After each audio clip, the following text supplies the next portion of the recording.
Well, if you don't care who wins the game, you had to be pleased with watching a heck of a competitive basketball game. The tough part is that we care, and so it doesn't feel that good for us right now.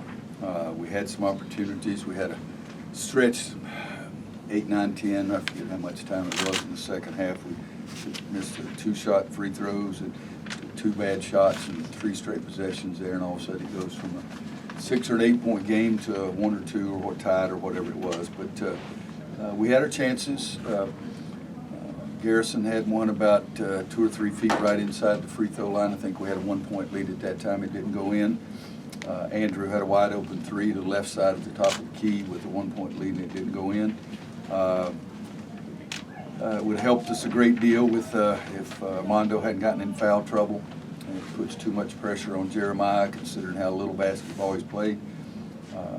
We were awfully thin tonight without B-Rob. That would have helped us a great deal as well. But congratulate Virginia Tech. Big-time game for them. Radford kid, that was 23 that made it. It was his only basket of the game. We did some good things, but we didn't do enough to win. We didn't make enough plays. We had stretch there where we missed a bunch of free throws, and you know, just silly stuff like. And this is not, didn't have anything to do with the game. It just shows. I mean, Leakey blocked that ball with his hand. The referee called it with his foot. And I honestly believe it was with his hand. It should have been our ball, but it wasn't. But some crazy things like that. Leakey had a chance to give us a 3-point lead, and believe it or not, I told him what we're going to do. And if we, after he made the free throws, we got down to 5 or 6, we were going to foul, but it didn't get to that. And plus, we only had a 2-point lead. So, got to congratulate them. They made a basket. I don't know how much, very little time left at the end of regulations, tied up. So they made more of the good and winning plays than we did. That's all I got, guys. Given how things have been going, do you get the sense that your team made a little bit of progress tonight? I think we've been getting better because young kids, they need to be rewarded a little bit. And it's been difficult for that, for this club to be rewarded.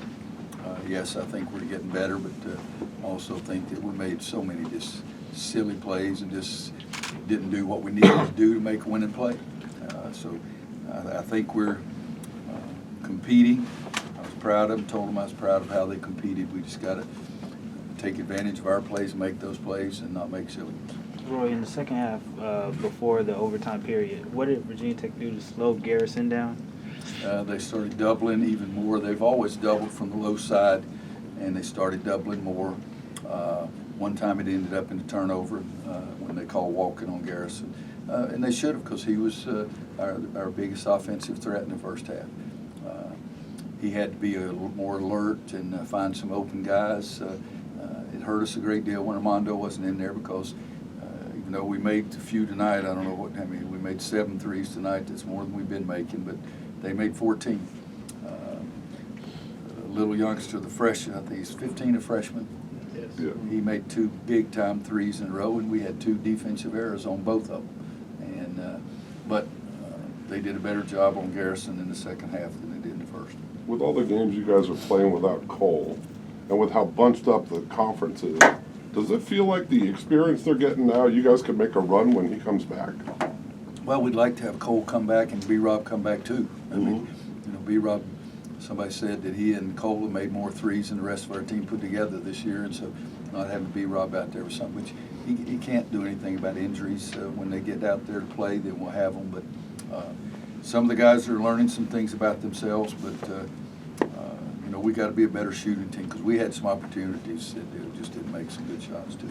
You mentioned how young guys need to be rewarded no matter how much progress and effort they're showing. For someone like Garrison, who isn't necessarily a young guy, how has he sort of handled this whole experience? Well, he's ticked off right now. He's hurt, he's mad, he's sad, all those. He's taken it more to heart than I think the rest of them, because he's invested more. He's been here 3 years. More things you do to be successful, and if you don't have success, that means you invested more. But he's doing some really big-time things for us. How much overtime games? Is it hard to believe that you had the minutes that some of those guys had to play tonight for one of your teams? Is that just hard to fathom? It is, but guys, we're pretty thin. I mean, you know, it's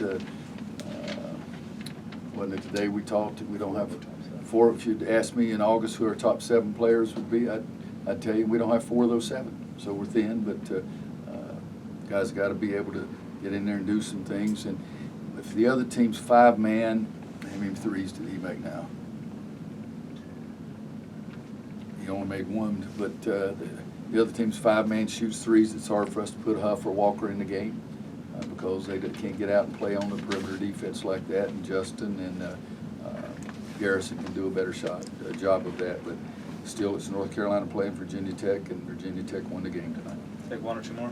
Now, how much do you think the pressure of having lost a close game against Clemson kind of creeps into your players' minds here at the end of that game? Well, at the Clemson game, we turned it over. I mean, tonight, we just missed shots.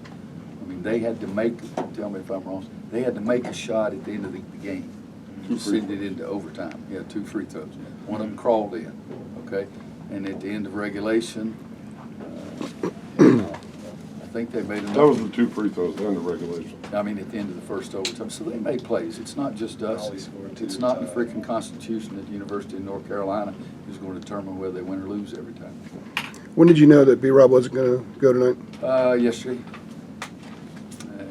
He didn't come with us on the trip. There was no sense in bringing him on a 3.5-hour bus ride up and 3.5-hour bus ride back if he wasn't going to play. And hopefully let his neck get a little looser, and so he doesn't feel so much pain just moving around. Speaking of which, we have a long ride, so thank you. Players available in the locker room.